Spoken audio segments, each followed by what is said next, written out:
Hi, thanks for joining me on Wilderness with Amani. I'm making one more bid to hike into the backcountry and fish. I'm at the Eagle Falls trailhead. I just want to do the short hike to Eagle Lake. There's some nice browns and rainbows in there. And pretty much the main reason I'm going is because one of my Patreon subscribers bought me this killer longer handle net for the backcountry. And this is replacing the net that you saw me use all summer long that I found on the West Walker River falling apart. If you go to my variety playlist, I show the net. It was coming apart, the layers of wood, so I put glue in between and put vices, and that's what I've been using. So that's now my backup net, because this sweet looking ride is my new net. And this trip is pretty much sponsored by Patreon subscribers. This reel is from a Patreon subscriber. The fly reel on my fly rod is from a Patreon subscriber, the same guy that got me this net.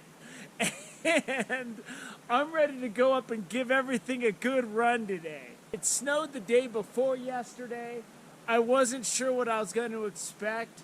I'm definitely going to be able to get to the lake because I've hiked. If you go to my hiking playlist, there's a couple times where I tried to hike to Dixon Fontanellas too early, where I'm just crossing snow fields and had to go cross country. Those are just times I tried to go like the last week of June and there was just too much snow. So if I could make it to there then, I could make it to Eagle Lake now. The only question is, will there be ice on the lake? Because it's in the 20s right now. It's cold. But, cold has never stopped me from fishing since I was in high school. I'm right in my element. I'm ready to go. I got layers. I got emergency layers. I got fire if I need to break my leg and spend the night. So let's hike up there and go see if we can't catch some fish and take this net on a new ride. So I have experience trying to come in here at the end of the fall, where I know that if there's ice on the lake, it's likely to be only on the half that doesn't get the most sun. Wow, the creek's raging. Look at the falls. That's coming down. There's nice fish in that creek, but it closes entirely to fishing, I think, in September 30th. All Lake Tahoe tributaries close on September 30th, and this is one of them, all the way up to the first lake. A lot of these steps have frost and pockets of ice on them. I just gotta really take my time. See, this is the ice you can see. If there's like a little creek or something that goes across these rocks, it'll be invisible. That's the ice you can't see. And that's the ice that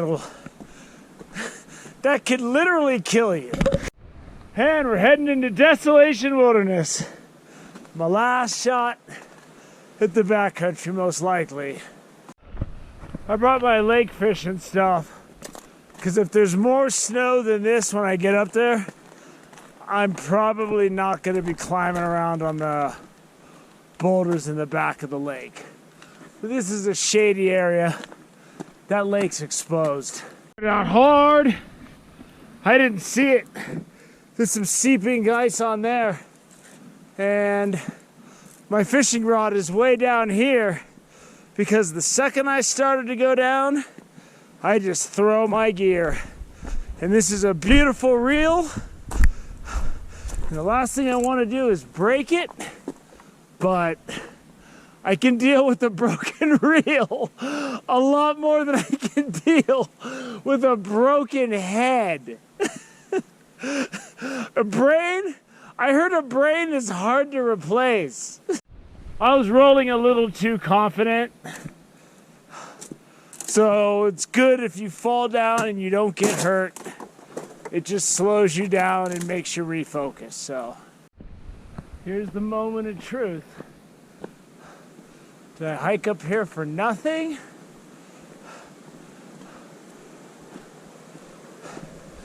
I would be surprised if I was iced out. I can see ripples on the water. Wow, I am so excited. No ice. Crossing that log might be a little sketchy because I definitely have to cross the creek because that's the sunny side of the lake. If it's too sketchy, I can still fish on the other side, but the only thing the other side is really dangerous. So the other side is dangerous when there's no snow and ice. So I'm ready to go. Getting across the river is trickier than I thought. I tested that log that goes across. It's really slick. So if I can get across that dry, I'm fishing artificial single barbless through and through. I got 1/16 ounce tube jigs, which usually don't do very good here. And then I got about an 8-foot, 6-pound fluorocarbon leader.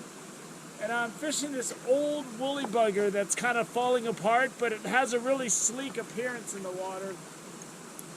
And then when I get to the back, I'm probably going to put on a bigger woolly bugger, just because there's some bigger browns back there. So I got my net for that. And I usually start in Alpine Lakes with a 4-pound fluorocarbon leader, but I'm probably mostly going to just fish woolly buggers today because I can do it faster, cover more water. And I started with 4-pound last time, and I hooked a real nice brown. And I just subconsciously knew I had that 4-pound fluorocarbon leader that was a little beat up.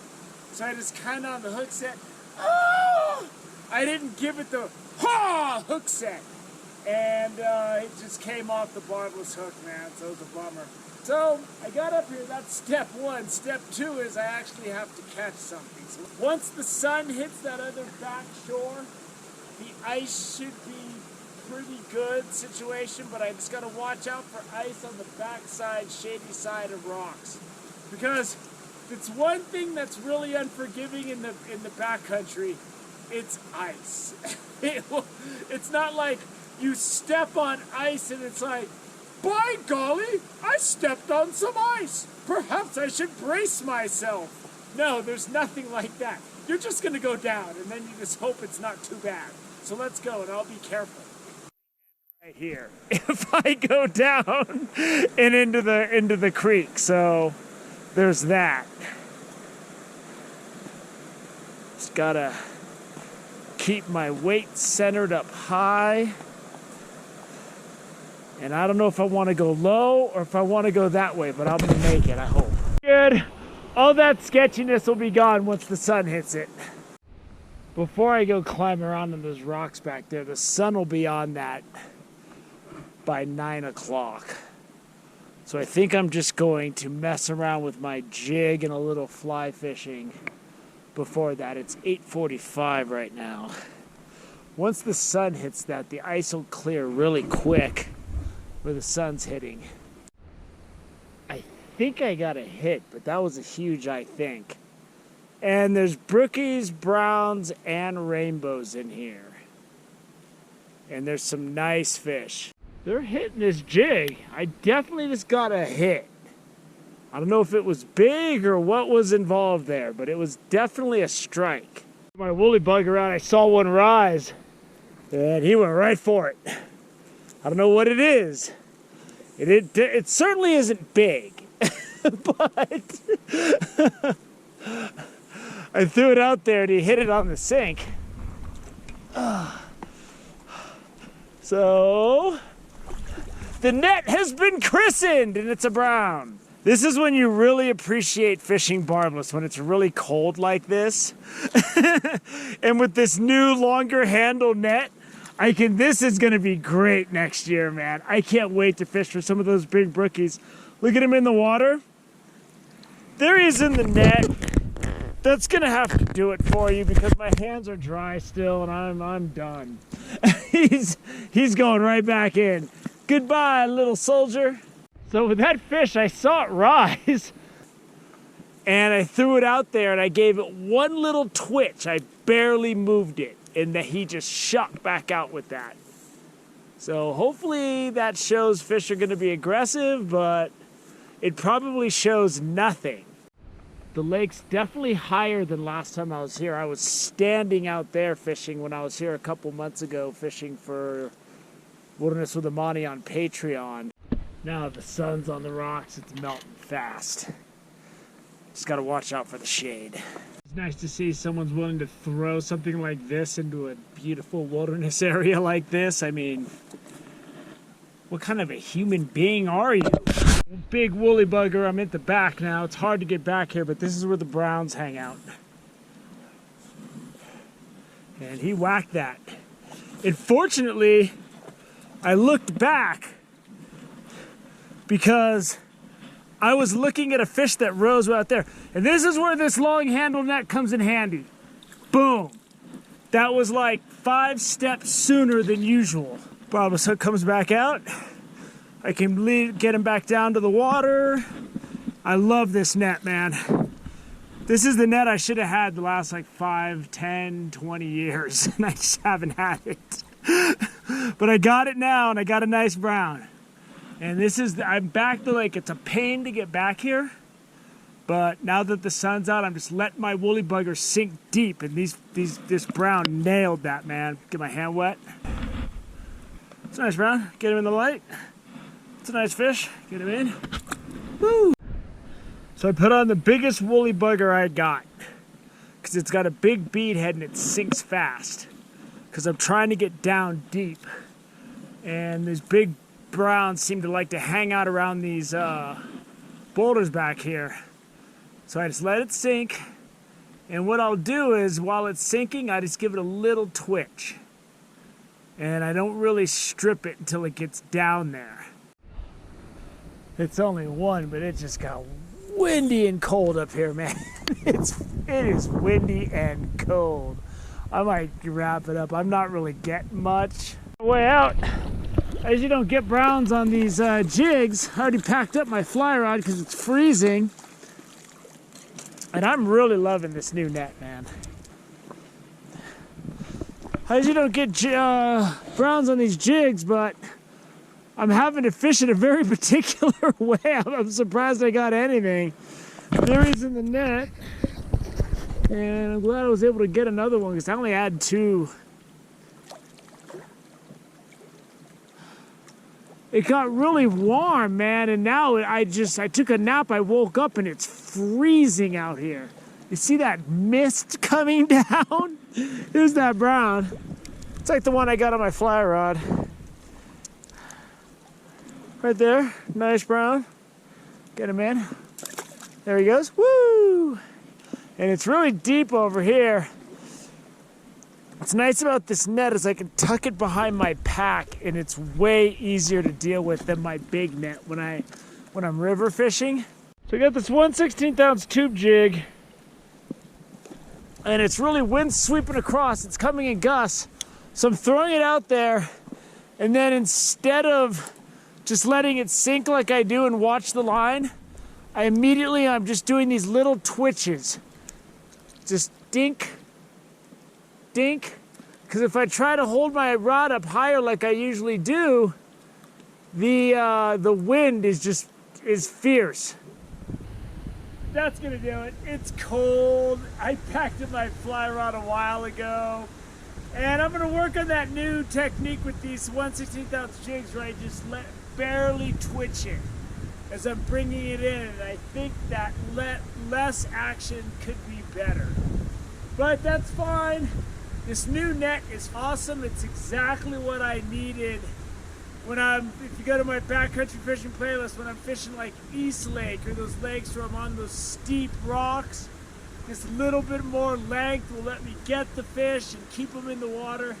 So I'm extremely excited, and I just basically hiked up here today on November 20th or whatever it is, just to try out my new net. I didn't want to stare at it in the corner all winter long, but this thing's gonna get a lot of use, man. This is gonna be in all my day hikes and all my adventures into the backcountry once the snow clears. But there's snow right now, so I think I'm gonna wrap it up. I was gonna fish until 4 today. I was gonna fish deep woolly buggers for browns on the way back, and then I was gonna do some nymph fishing for rainbows. Had a couple rainbows follow my tube jig. They don't like tube jigs in this lake that much. I was surprised I caught that brown on a tube jig. But anyway, whatever. Hope you enjoyed this last ditch effort to get up into the backcountry before it really starts snowing next week. And this video is more of an adventure video than just a fishing video, so it's got some hiking and some of the struggles with the ice and stuff. When I fell on the trail, I kind of hurt my thumb a little bit, but it's okay, I think. I'll know more when I'm lifting weights in the morning tomorrow. Anyway, thanks so much for joining me on this adventure to Eagle Lake right before the real big snow starts falling next week. Thanks for joining me on Wilderness with Amani. Until next time.